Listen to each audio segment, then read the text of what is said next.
বাংলাদেশে ঈদ মানেই এক বিশাল জনস্রোত। বছরে 2 বার প্রায় 1.5 কোটি মানুষ ঢাকা ছাড়ে। কিন্তু এই বিশাল মুভমেন্টের পেছনে লুকিয়ে আছে এক গাণিতিক ট্র্যাজেডি। প্রতি বছর ঈদের ছুটির 10 থেকে 15 দিনে স্বাভাবিক সময়ের চেয়ে সড়ক দুর্ঘটনার হার প্রায় 30 থেকে 40% বেড়ে যায়। কেন এই উৎসবের আনন্দ শেষ পর্যন্ত লাশের মিছিলে পরিণত হয়?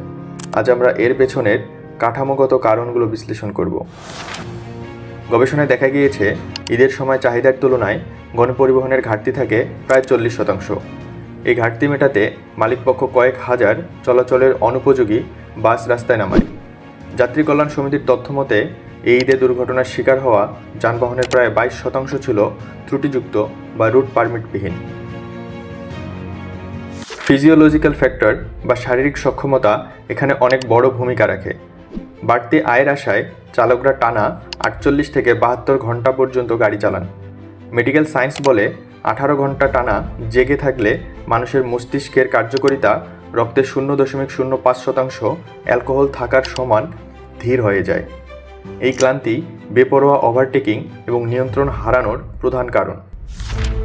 গত 2 বছরের পরিসংখ্যান বিশ্লেষণ করলে দেখা যায়, ঈদের মোট দুর্ঘটনার 45 থেকে 50% এককভাবে মোটরসাইকেলের কারণে ঘটেছে। গণপরিবহনের টিকিট না পেয়ে এবং রাইড শেয়ারিং অ্যাপের বিস্তারে তরুণরা দীর্ঘ পথ পাড়ি দিচ্ছে।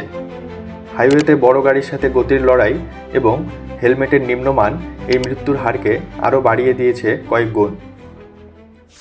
শুধু চালক বা গাড়ি নয়, সড়কের জ্যামিতিক ত্রুটিও এর জন্য দায়ী। বাংলাদেশে প্রায় 200-র বেশি ব্ল্যাক স্পট চিহ্নিত করা হয়েছে, যেখানে বারবার দুর্ঘটনা ঘটে। এছাড়া ঈদের আগে সড়কের ওপর পশুর হাট, অবৈধ পার্কিং এবং ধীরগতির যানবাহনের উপস্থিতি হাইওয়েতে বিশৃঙ্খলা সৃষ্টি করে।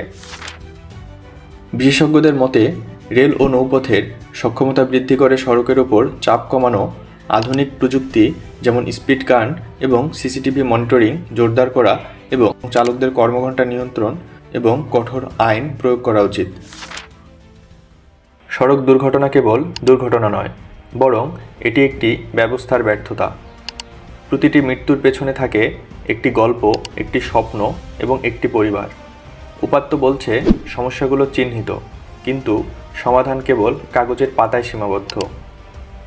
আগামীর ঈদগুলোতে আমরা কি প্রিয়জনকে সুস্থভাবে ফিরে পাবো, নাকি শুধুই লাশের পরিসংখ্যান গুনব?